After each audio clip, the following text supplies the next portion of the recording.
صلوا عليه شافع الأمة، بذكر الرسول تشحذ الهمة. السلام عليكم ورحمة الله تعالى وبركاته، متتبعي قناة أيمن تي في. اليوم نقدم لكم وصفة فعالة في علاج السعال والكحة وطرد البلغم أو التلاخم بالدارجة المغربية للرضع والأطفال الصغار. كما كتعرفوا أن الكحبة أو الكحة كتسبب واحد الإزعاج كبير للأطفال ديالنا، وكتسبب لهم كذلك آلام في الحلق والصدر، ما كتخليهمش ينعسوا أو يمارسوا الأنشطة اليومية ديالهم بسبب الاختناق اللي كيتسبب لهم هاد الكحة البلغم. وبعض المرات كينتج عليه التهاب رئوي وتهيجات الجهاز التنفسي. الله يحفظ لنا وليداتنا. اليوم جبت لكم وصفه سهله وفعاله، المكونات ديالها موجودين في كل بيت، اللي هما الزعتر واليانسون او النافع. هاد الجوج مكونات كيتميزوا بخواص مضاده للبكتيريا ومطهره لمجرى التنفس. نبداو بالطريقه. ناخذ 2 معالق ديال الزعتر مطحونين، نقي ومطحون.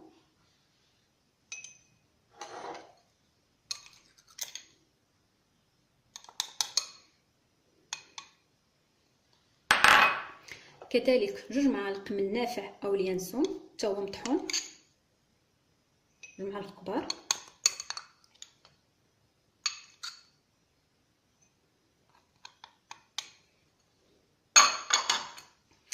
غادي نخوي عليهم الماء ديجا سخون ابطال، تخليو الماء حتى يغلي مزيان.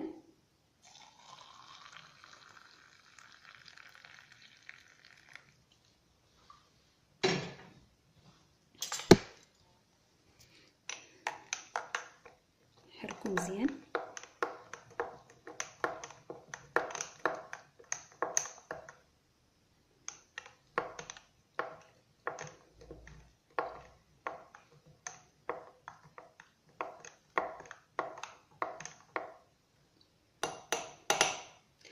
بطبيعة الحال غادي نغطيوها باي حاجه عندكم، طبسيل، غطايه، اي حاجه. علاش؟ حيت فيها هاد المكونات هادو فيهم زيوت طياره، والزيوت الطياره الا مشات دونك المشروب ديالنا ما بقى فيه حتى شي منفعه. فمن الاحسن اننا نغطيوه بشي حاجه عندكم في الدار كما كانت، ونخليوه مده نص ساعه ونتلاقاو من بعد مرور نصف ساعه من الوقت. الخليط ديالنا تيكون برد وتيكون اللون ديالو غامق كما كتشوفوا، يعني ان المكونين الزعتر والنافع تلقوا لينا في الماء.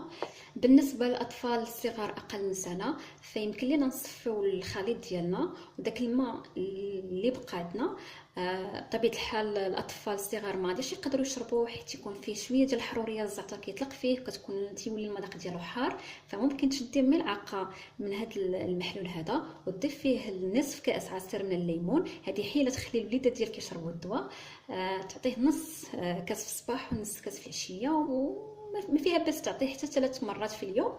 بالنسبه للاطفال الرضع اكثر من سنه فنضيفوا للمحلول ملعقه عسل طبيعي او حر ويشربوه بهذه الطريقه هذه. حتى هو كذلك نصفيوه لهم ويشربوه.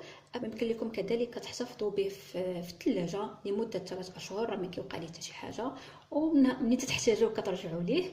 وهذه هي الوصفه ديالنا ديال اليوم، وكنتمنى تعجبكم وتلقى الاستحسان ديالكم. والله يشافي وليداتكم ووليداتنا ويحفظهم من كل سوء.